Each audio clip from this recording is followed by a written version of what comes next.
तो दोस्तों कैसे हैं आप सभी लोग। स्वागत करते हैं एक और नई वीडियो में। आज हम लेकर आ चुके हैं एपिसोड नंबर 30 को। आई होप हमारी वीडियो आपको पसंद आ रही होगी। अगर पसंद आ रही है तो लाइक एंड सब्सक्राइब करना मत भूलिएगा और कमेंट कर जरूर बताना। लास्ट एपिसोड में आप सभी लोगों ने देखा था किस तरीके से यूतांग ने अपने दोस्तों को बुलाया ताकि वह उसकी सेटिंग लिनमो के साथ करा सके। तभी कहानी आती है प्रेजेंट में, जिसने सॉन्ग को बुलाया होता है यूतांग ने।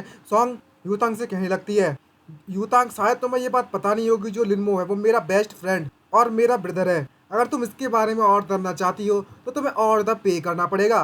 भाई साहब, यहाँ तो सारी ब्रदरगिरी और सारी फ्रेंडगिरी सब निकल गई। और जो यूतांग की फ्रेंड होती है देखने के बाद कितनी शौक होती है और कहने लगती है, आखिरकार तुम इतनी ग्रीडी कैसे हो सकती हो, अपने एल्डर से माफी मांगनी चाहिए तुम्हें तो। तभी यूतांग उससे कहने लगती, तू बास्टर्ड, तेरी हिम्मत कैसे है मेरे साथ नेगोशिएट करने की। और इस तरफ उंगली करते हुए उससे कहने लगती है, अगर तुमने कुछ ऐसा मुझे लिम्बो के बारे में बता दिया जो मेरी उसके साथ सेटिंग करने में मदद करे तो मैं मुझे रिवॉर्ड के तौर पर 500,000 युआन मिले थे, मैं वो तुम्हें दे दूंगी। और अगर तुम यहाँ पर बकवास की मेरे सामने तो तुम्हें भुगतना पड़ेगा। तभी सॉन्ग कति एक्साइटेड हो जाती है पैसों के नाम पर तो, और उससे कहने लगती है, एक लड़की के वर्ड्स होते हैं वो एब्सोल्यूट होते हैं, पत्थर की लकीर के समान कह लो। और तभी सॉन्ग को दिखाया जाता है जो कि अपने हाथों को अपने गुब्बारों में डालना चालू कर देती है, जिसको देखने के बाद यूतांग कति शौक होती है और कहने लगती है, आखिरकार तुम अपने हाथों को अपने गुब्बारों में क्यों डाल रही हो। लेकिन सॉन्ग के तो कुछ और ही चल रहे होते हैं और उससे कह रही होती है, अब तुमने जो बात मुझसे कह दी है तुम उससे पीछे बिल्कुल भी नहीं हट सकती हो। तभी उसके गुब्बारों में से एक बहुत बहुत बहुत बहुत बहुत बड़ी लिस्ट निकलती है। और भाई साहब, गुब्बारा है या डोरीमोन की पॉकेट। तभी यूतांग इसको देखने के कहने लगती है, आखिरकार तुम्हारे गुब्बारों में इतना ज्यादा बन कैसे गया, और आखिरकार इतना सारा है क्या चीज। तभी जो सॉन्ग होती है उससे कहने लगती है, ये वो इंफॉर्मेशन है जो मैंने लिनमो के खिलाफ इकट्ठी की हुई है, वो भी काफी समय से। तभी यूतांग उससे बोलती है, अपने गुब्बारों को पहले ढक लो, बाद में आकर मुझसे बात करना।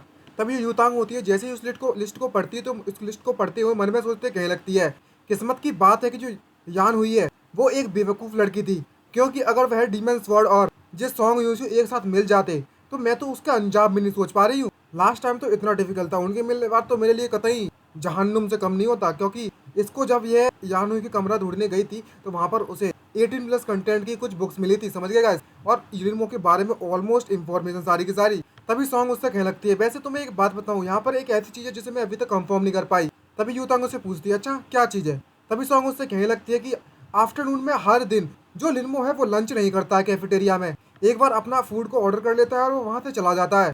तभी यूतांग उससे कहने लगती है, मैंने भी इस बात को नोटिस किया हुआ है, तो क्या। तभी सॉन्ग उससे कहने लगती है, मेरे फ्रेंड जो मेरा क्लास का दोस्त है ना, नेक्स्ट डोर वाला, उसने मुझे कहा था कि वह रूफ टॉप पर जाकर स्कूल के गो गेम खेलता है, वो भी हर दिन। और जैसे यूतांग जी सुनती है, क्या लड़की, आखिरकार कौन है वह लड़की। तभी सॉन्ग उससे कहने लगती है, वेल आखिरकार हो भी कौन सकती है, खैर वो देखो जो कि अपना खाना लेने के लिए यहाँ पर आई हुई है, तुम उसे उसे वहां पर देख सकती हो। तभी यूतांग जैसे ही पीछे मुड़कर देखती है और कहने लगती है, आखिरकार वह लड़की कौन है, मैंने आज स्कूल में किसी को भी चेस खेलते हुए बिल्कुल नहीं देखा।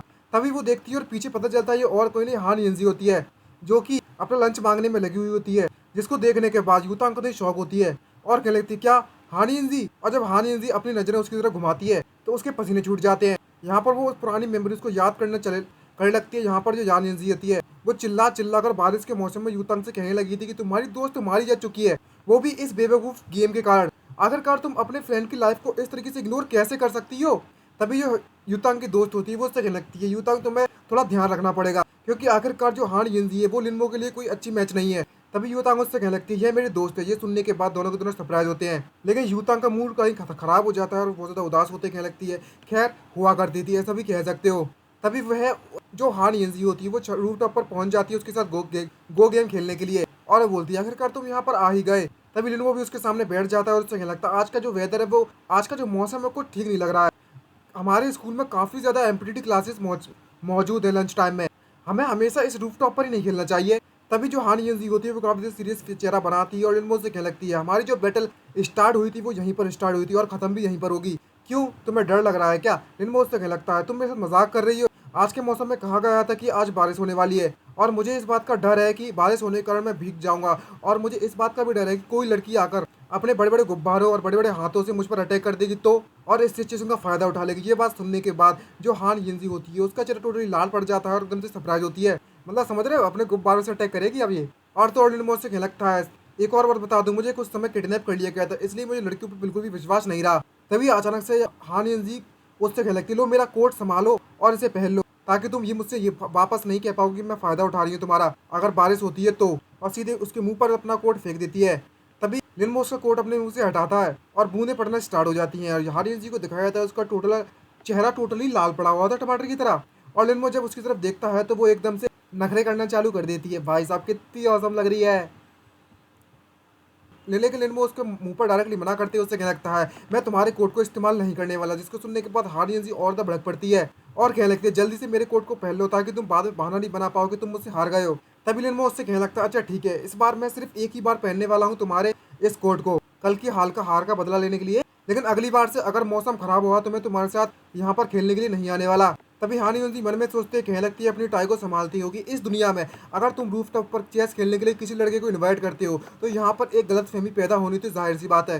ये तुम्हारे लिए बेटर होगा कि तुम मेरी जैकेट को जल्दी से पहन लो ताकि जितने भी लोग तुम्हें देखें वह ये ना समझे कि हमारे बीच में कुछ चल रहा है। तभी लिनमो उससे कहने लगता है ये मेरे काफी से सूट कर रहा है अच्छे से, बस इसकी जो बाहें हैं उनको छोड़कर, वो काफी तो छोटी है इसके हाथ, और तो और ये मेरे टाइट भी नहीं बनना।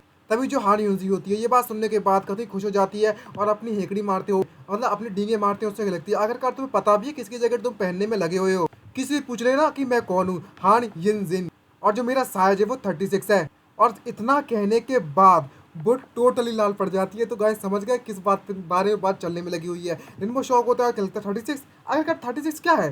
तो गाइस आप लोग को तो पता चल ही गया होगा, बताओ कमेंट करके किसको किसको पता है। तभी लिनमो से लगता है खैर इस बारे में भूल जाओ, जरा देखो सही आसमान में बारिश जल्दी से स्टार्ट होने वाली है। और भाई जब इस अपना साइज बताती है ना तो वो टोटली लाल पड़ जाती है, उसकी फ्यूज उड़ जाती है और धुआं उड़ जाता है। और तभी वहां से बारिश होना स्टार्ट हो जाती है तो वो और ज्यादा शर्म के मारे पिघल जाती है और लिनमो टोटली भीग जाता है। और तभी हानि ये चीज ये सब देखने के बाद और तो भड़क पड़ती है लाल चेहरे के साथ और उससे क्या लगती है जरा अपने मुंह को देखो सही, तुम्हारे मुंह किसी कौवे से कम नहीं लग रहा, तुमने मुझे बहुत ज्यादा गुस्सा दिला दिया है। तभी लिनमो उससे क्या लगता है आखिरकार तुम इसके लिए मुझ पर गुस्सा क्यों हो रही हो, मुझ पर इल्जाम क्यों लगा रही हो, मैंने इस बार तुक्का मारा था। खैर आज के लिए इतना काफी है, मैं घर पर जा रहा हूँ। तभी हानि यूजी उससे कहने लगती तुम वहीं पर रुक जाओ। तभी हानि यूजी होती है वो शर्माते हुए करने लगती भाई जो एक्सप्रेशन इस समय बना रही है कई लोग तो वैसे ही मर गए होंगे। और उससे कहने लगती है तुम कल मेरे से मैच में जीत चुके थे और मैंने कहा था कि मैं तुम्हारी कोई भी एक इच्छा पूरी करूंगी, लेकिन तुमने मुझसे कहा था कि तुम जाओ घर पर अपना मुंह धोकर वापस आना, और मैं वैसा ही कर आई। और अब यहाँ पर बारिश होने में लगी हुई है, चाहे कुछ भी हो जाए हम आज खेल कर रहेंगे। दूसरी तरफ मन में सोचते हुए इसके ख्याल कुछ और ही पकड़े होते हैं और कह रही होती है कि उस दुनिया की जो लड़की होती है उन्हें थोड़ा मर्दाना होना चाहिए, और अगर वे बारिश में भीग भी जाए तो उन्हें बुखार बुखार जुकाम वगैरह कुछ नहीं होता। और अगर ऐसा चलता रहा और मैंने कुछ बेकार से एक्टिंग की, इतनी शर्म वाली एक्टिंग की, तो इसे बिल्कुल शक हो जाएगा और मन में सोचेगा कि यहाँ पर कुछ तो गलत है। और तभी भाई साहब जो पोज बनाती है उसके गुब्बारे अंदर का माल बवाल सब कुछ दिख गया है और वो कहने लगती है चलो हम लोग खेलते हैं। और मन में सोचते कहती है अब घंटा फर्क नहीं पड़ता, चाहे कुछ भी हो जाए आज मैं इसे गो के मैच में जरूर हराऊंगी। और तभी जब जी लिनमो के इस तरीके के बेकार से एक्सप्रेशन देखती है तो वो कितनी शौक होती है और चिल्लाती है उससे कहती है आखिरकार तुम इस तरीके का चेहरा क्यों बना रहे हो मेरे खिलाफ। खैर भूल जाओ आज के लिए तुम घर जा सकते हो। लेकिन जब हानि जी का इस तरीके से लिनमो चेहरा देखता है कि वो टोटली भीग चुकी है लेकिन फिर भी वे गेम खेलना चाहती है क्योंकि वे कल हार गई थी, और इतना ज्यादा मासूम और प्यारा चेहरा देखने के बाद उस लौंडे का दिल पिघल जाता है। अब ये पत्थर का दिल ना रहा और कहने लगता है अच्छा ठीक है एक गेम खेल लेते हैं। भाई हमारा सख्त लौंडा यहाँ पर पिघल चुका है। और तभी वहाँ पर बैठ जाते हैं और कहने लगता है मेरा टर्न है इस बार। और हानि जी भी काफी तो खुश होती है ये बात सुनने के बाद, इसका मतलब इसके दिल में कुछ तो पकड़ा है यार। और उससे कहने लगती है मेरी बारी आ गई इस बार। तभी अपना गेम खेलते हुए मन में सोचते कहने लगती है जिस समय से मैंने जन्म लिया है कल्टीवेटर के तौर पर और कल्टीवेटिंग स्टार्ट कर दिया है और एम्प्रेस बन गई थी डीमंस की, मैंने कम से कम 10,000 साल तक कॉम्बैट पावर्स में निकाल दिए हैं और कई हजारों बैटल्स लड़ी हैं। जो मेरे सबॉर्डिनेट्स है जो मेरे साथी हैं वो मुझसे डरा करते थे, इमोर्टल की दुनिया है वो भी मुझसे डरा करती थी, इसलिए मेरी पूरी की पूरी जिंदगी भर में मेरा कोई दोस्त नहीं बना जो कि मेरे साथ इस तरीके से बात और खेल सके। मुझे उस समय पर अफेक्शन फील करने का कोई मतलब ही नहीं समझ में आता था। खैर मुझे कोई फर्क भी नहीं पड़ता था उस समय पर क्योंकि मेरे पास कोई चारा भी नहीं था और आखिरकार मेरे पास चुनने का भी कोई मौका नहीं था। मैं उस समय पर डीमंस की क्वीन जो थी जिसने सिर्फ लोगों को मारा है और अपनी रेस को आगे बढ़ाया है, एक ऐसी फीलिंग जिसे मैंने 10,000 सालों से महसूस नहीं किया है लेकिन इस दुनिया में आने के बाद महसूस हो रहा है। मुझ जैसे किसी का इनविटेशन इस बंदे ने एक्सेप्ट कर लिया हो। यह बंदा वह चीज करना चाहता है जो चीज मुझे पसंद है। मेरी पूरी की पूरी जिंदगी में ऐसा मेरे साथ पहली बार हो रहा है और ऐसा करते समय मुझे जो खुशी महसूस हो रही है ना उसको मैं बयान नहीं कर पाऊंगी। तभी हमें किसी को चीखते दिखाया जाता है। यहाँ पर जूए लिनमो के पास आता है और उससे पूछने लगता है मास्टर क्या तुम ठीक हो। तभी लिनमो उससे कहने लगता है मैं बोलो ठीक हूँ, तुम मुझे ये बताओ कि जो डार्क डोर है वह कैसा है। तभी जूए उससे कहने लगता है कि सबकी बराबर सब कुछ बराबर चलने में लगा हुआ है और जो जितने भी सिनान तुमने मुझे बनाकर दिए थे कल मैंने सारे के सारे पब्लिश कर दिए हैं और उनमें से 8 बिक चुके हैं ऑलरेडी। क्या ये ठीक है। तभी लिनमो उससे पूछने लगता है अच्छा अब ठीक रहा है, इससे ये हो जाएगा कि हम जितने भी कल्टीवेटर्स हैं उनके पास इतने कंपास होंगे जो कि yin एनर्जी को महसूस कर सकते हैं और इस तरीके से जो डीमन स्वॉर्ड है वो और तो अग्रेसिव नहीं हो सकती। हमारे घर में जितना भी कल्टीवेशन से रिलेटेड सामान है सारे के सारे चीजें छुपा दो और उन सामान को हम तब तक नहीं निकालेंगे जब तक हमारे कमरे का जो दरवाजा है, जो दीवार टूट चुकी है, वो फिक्स ना हो जाए। तभी ये बात चली रही होती, तभी अचानक से लिनमो की आंट आती है और उस दरवाजे को, उस दीवार को वहां पर तोड़ देती है और चिल्ला कर आकर लिनमो से कहती है, लिनमो आखिरकार तुमने यूतांग से कब पंगे ले लिए? जियो फैमिली की मिस से उसने ट्रक भर के गिफ्ट भेजे हुए हैं तुम्हारे लिए, और तो और उसने ये भी कहा वो तुमसे बात करना चाहती है। तभी लिनमो उससे मना करता है और उससे कहने लगता है, मैंने कभी भी उससे बिल्कुल भी किसी भी तरह के पंगे नहीं लिए हैं, और अगर आप मेरे कमरे में नेक्स्ट टाइम आओ तो प्लीज़ यार दरवाजे से आना, नॉक करके वो भी।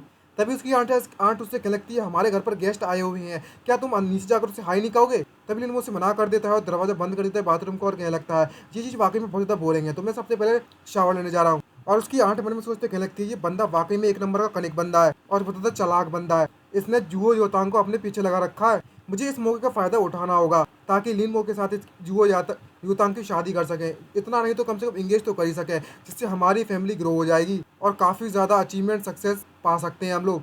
तभी उसकी आंट युतांग के पास आती है और युतांग से कहने लगती है, युतांग, जो लिनमो कह रहा है कि वे भी शावर लेने के लिए जा रहा है, आजकल के जो लड़के होते हैं वो और द हैंडसम दिखना चाहते हैं, तो मुझे थोड़ा समय दे सकती हो? तभी युतांग उससे कहने लगती है, कोई बात नहीं आंटी, मैं यहाँ पर उसका इंतजार करूंगी। और उसकी लिनमो की आंट उससे कहने लगती है कि आंट को इस समय पर कुछ काम है, तो मेरा हस्बैंड और जो मेरा सन है, मेरा बेटा है, कुछ समय के लिए बाहर घूमने के लिए जा रहे हैं।